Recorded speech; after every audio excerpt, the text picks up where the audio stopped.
ಅಗ್ನಿಕೊಂಡದ ಹತ್ರ ಪೊಲೀಸರು ಗೆಲ್ಲುವುದಕ್ಕೆ ಅನಂತ ಧನ್ಯವಾದಗಳು.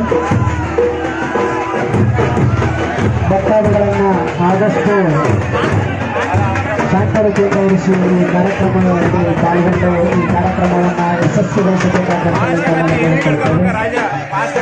ಭಕ್ತಾದಿಗಳು ಕೂಡ ಶ್ರೀ ಆಂಜನೇಯ ಸ್ವಾಮಿಗೆ ಕೃಪೆಯಾಗಿ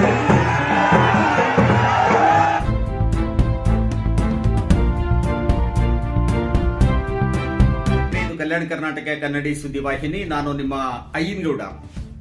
ವಿಜಯನಗರ ಜಿಲ್ಲೆ ಹೂವಿನ ಹಡಗಲಿ ತಾಲೂಕಿನ ಮೊದಲಘಟ್ಟ ಶ್ರೀ ಆಂಜನೇಯ ಸ್ವಾಮಿಯ ರಥೋತ್ಸವ ಡಿಸೆಂಬರ್ 15 ಇದೇ ತಿಂಗಳು 15ರಂದು ಜರುಗಲಿದೆ.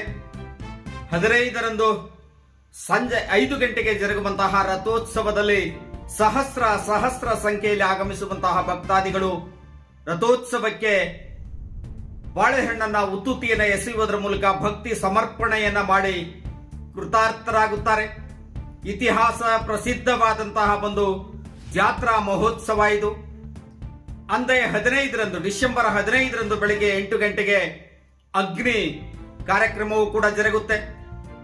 13ರಂದು ಡಿಸೆಂಬರ್ 13ರಂದು ಕಂಕಣ ಕಟ್ಟುವಂತಹ ಕಾರ್ಯಕ್ರಮ, 14ರಂದು ಕಾರ್ತಿಕೋತ್ಸವ, 15ರಂದು ರಥೋತ್ಸವ, 16ರಂದು ಓಕಳಿ ಹಾಗೂ ತೊಟ್ಟಿಲು ಕಾರ್ಯಕ್ರಮಗಳು ಜರುಗುತ್ತವೆ. ಇತಿಹಾಸ ಪರಂಪರೆ ತನ್ನದೇ ಆದಂತಹ ಒಂದು ಭಕ್ತಿಯ ಇತಿಹಾಸ ಪರಂಪರೆಯನ್ನ ಹೊಂದಿದಂತಹದ್ದು ವಿಜಯನಗರ ಜಿಲ್ಲೆ ಹೂವಿನಹಡಗಲಿ ತಾಲೂಕಿನ ಮೊದಲಘಟ್ಟ ಶ್ರೀ ಆಂಜನೇಯ ಸ್ವಾಮಿ ದೇವಸ್ಥಾನ. ಈ ಆಂಜನೇಯ ಸ್ವಾಮಿಗೆ ಸಹಸ್ರ ಸಂಖ್ಯೆಯಲ್ಲಿ ಪ್ರತಿ ಶನಿವಾರ ಆಗಮಿಸುವಂತಹ ಭಕ್ತರು ನಿತ್ಯ ನಿರಂತರವೂ ಕೂಡ ಸ್ವಾಮಿ ದರ್ಶನವನ್ನ ಪಡೆದು ಪಾವನರಾಗುತ್ತಾರೆ.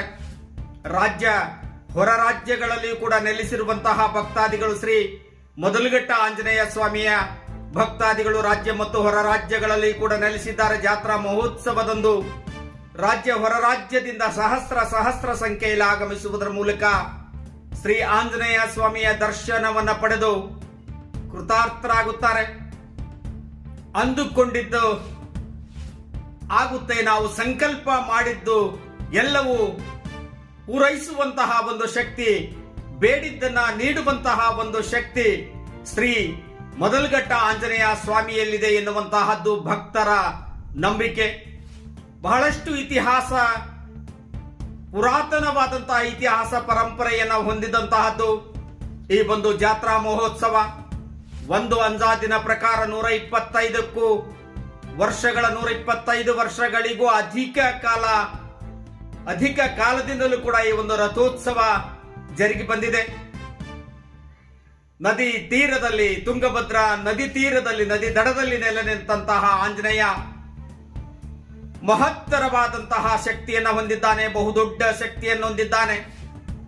ಭಕ್ತರ ಸಂಕಷ್ಟ ಪರಿಹಾರಕ್ಕಾಗಿ, ಭಕ್ತರ ಸಂಕಷ್ಟದ ಒಂದು ಪರಿಹಾರಕ್ಕಾಗಿ ನೆಲೆ ನಿಂತಹ ದೇವ ಶ್ರೀ ಆಂಜನೇಯ.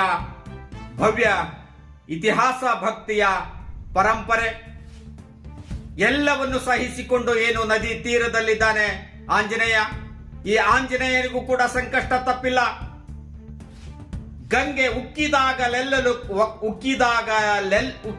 ಎಲ್ಲ ಸಂದರ್ಭದಲ್ಲಿಯೂ ಕೂಡ ಆಂಜನೇಯನ ಪಾದ ತೊಳೆದು ಮತ್ತೆ ಮರಳಿ ನದಿ ಸೇರಿದ್ದಾಳೆ. ಆಂಜನೇಯ ದೇವಸ್ಥಾನ ಸೇರಿದಂತೆ ಆಂಜನೇಯ ಮೂರ್ತಿ ಎಲ್ಲವೂ ಕೂಡ ಒಂದೊಂದು ಸಂದರ್ಭದಲ್ಲಿ ನದಿ ನೀರಿನಲ್ಲಿ ಮುಳುಗಿ ಹೋಗುತ್ತೆ. ಆಂಜನೇಯನ ಪಾದ ತೊಳೆದಂತಹ ಗಂಗೆ ತಾನು ಕೂಡ ಪಾವನಳಾಗಿ ಪವಿತ್ರಳಾಗಿ ಮರಳಿ ತೆರಳುತ್ತಾಳೆ.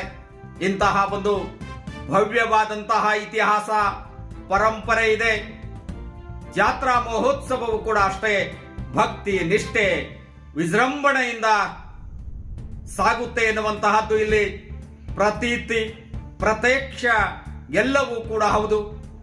ಈ ಶ್ರೀ ಆಂಜನೇಯನ ಒಂದು ವಿಶೇಷ ಏನಂದ್ರೆ 3 ಅವತಾರಗಳನ್ನ ಹೊಂದಿದಂತಹ ಶ್ರೀ ಆಂಜನೇಯ, ಭೀಮಾವತಾರ,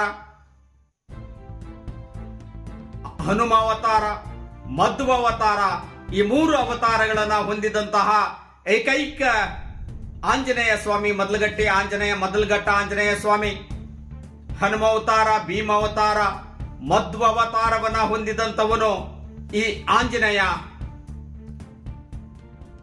ಮಹಾಭಾರತದ ಕಾಲಘಟ್ಟಕ್ಕೆ ಈ ಒಂದು ಇತಿಹಾಸ ಪರಂಪರೆ ಸಾಗುತ್ತೆ.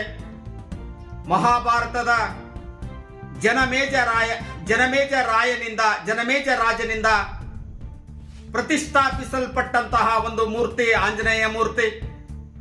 ಈ ಆಂಜನೇಯ ಮೂರ್ತಿ ಮಹಾಭಾರತದ ಕಾಲಘಟ್ಟದವರೆಗೂ ಕೂಡ ತನ್ನ ಇತಿಹಾಸ ಪರಂಪರೆಯನ್ನ ಎಳೆದೊಯ್ಯುತ್ತೆ ಎನ್ನುವಂತಹದ್ದು ನಮಗೆ ಇತಿಹಾಸದಿಂದ ತಿಳಿದು ಬರುತ್ತೆ. ಜನಮೇಜ ರಾಜನಿಂದ ಸ್ಥಾಪಿಸಲ್ಪಟ್ಟಂತಹ ಮೂರ್ತಿ ಕಾಲಾಂತರದಲ್ಲಿ ಮತ್ತೆ ಮರು ಪ್ರತಿಷ್ಠಾಪಿಸಲ್ಪಡುತ್ತೆ. ವ್ಯಾಸರಾಯರ ದಿವ್ಯ ದೃಷ್ಟಿಗೆ 3 ತುಂಡಾಗಿ ನದಿಯಲ್ಲಿ ಬಿದ್ದಿದ್ದಂತಹ ಒಂದು ಮೂರ್ತಿ ಏನು ಮೊದಲಘಟ್ಟ ಆಂಜನೇಯ ಮೂರ್ತಿ ಇದೆ. ಇತಿಹಾಸ ಪರಂಪರೆಯ ಪ್ರಕಾರ ನದಿ ನೀರಿನಲ್ಲಿ 3 ತುಂಡಾಗಿ ಬಿದ್ದಿದ್ದಂತಹ ಒಂದು ಆಂಜನೇಯ ಮೂರ್ತಿ ವ್ಯಾಸರಾಯರ ದಿವ್ಯ ದೃಷ್ಟಿಗೆ ಬೀಳುತ್ತೆ. ವ್ಯಾಸರಾಯರು ಮತ್ತೆ ಮರು ಪ್ರತಿಷ್ಠಾಪನೆಯನ್ನ ಮಾಡ್ತಾರೆ. ಈ ಒಂದು ಆಂಜನೇಯನ ಮೂರ್ತಿಯನ್ನ ಪ್ರಸ್ತುತ ಇರುವಂತಹ ದೇವಸ್ಥಾನದಲ್ಲಿರುವಂತಹ ಮೂರ್ತಿ 3 ತುಂಡಾಗಿದ್ದು ಅದನ್ನ ಮತ್ತೆ ಮರು ಪ್ರತಿಷ್ಠಾಪನೆಯನ್ನ ಮಾಡಿದಂಥವರು ವ್ಯಾಸರಾಯರು ಎನ್ನುವಂತಹದ್ದು ನಮಗೆ ಇತಿಹಾಸ ಪರಂಪರೆಯಿಂದ ತಿಳಿದು ಬರ್ತದೆ. ಜೋಡಣೆಯಾದಂತಹ ಒಂದು ಮೂರ್ತಿ, 3 ತುಂಡಾದಂತಹ ಒಂದು ಮೂರ್ತಿಯನ್ನ ಜೋಡಣೆ ಮಾಡುವುದರ ಮೂಲಕ ವ್ಯಾಸರಾಯರು ಮರು ಪ್ರತಿಷ್ಠಾಪನೆಯನ್ನ ಮಾಡ್ತಾರೆ. ಇಂತಹ ಒಂದು ಅನೇಕ ಇತಿಹಾಸ ಪರಂಪರೆ ತನ್ನದೇ ಆದಂತಹ ಒಂದು ಭಕ್ತ ವೃಂದವನ್ನ, ಭಕ್ತ ಬಳಗವನ್ನ, ಭಕ್ತ ಸಮೂಹವನ್ನ ಹೊಂದಿರುವಂತಹ ಶ್ರೀ ಮೊದಲಘಟ್ಟ ಆಂಜನೇಯನ ರಥೋತ್ಸವ ಇದೇ ಡಿಸೆಂಬರ್ 15ರಂದು ಸಂಜೆ 5 ಗಂಟೆಗೆ ಜರುಗಲಿದೆ ಎಂದು ದೇವಸ್ಥಾನದ ಸಮಿತಿಯವರು ತಿಳಿಸಿದ್ದಾರೆ. ಭಕ್ತಾದಿಗಳು ಸಹಸ್ರ ಸಂಖ್ಯೆಯಲ್ಲಿ ಆಗಮಿಸುವುದರ ಮೂಲಕ ಭಕ್ತಿಯನ್ನ ಸಮರ್ಪಿಸಬೇಕು.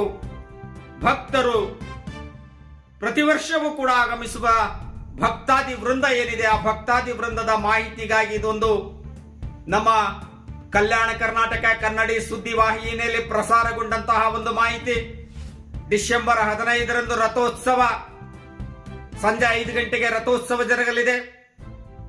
ಬೆಳಗ್ಗೆ 8 ಗಂಟೆಗೆ ಅಗ್ನಿ ಜರುಗಲಿದೆ ಎಂದು ಮಾಹಿತಿ ಏನೋ ಒಂದು ದೇವಸ್ಥಾನದ ಸಮಿತಿಯವರ ಮಾಹಿತಿ. ಎಲ್ಲರಿಗೂ ಕೂಡ ನಮಸ್ಕಾರ.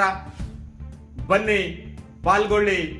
ಜಾತ್ರಾ ಮಹೋತ್ಸವದಲ್ಲಿ ಶ್ರೀ ಆಂಜನೇಯನ ಕೃಪಾಶೀರ್ವಾದಕ್ಕೆ ಪಾತ್ರರಾಗಿ ಎಲ್ಲರಿಗೂ ಕೂಡ ನಮಸ್ಕಾರ.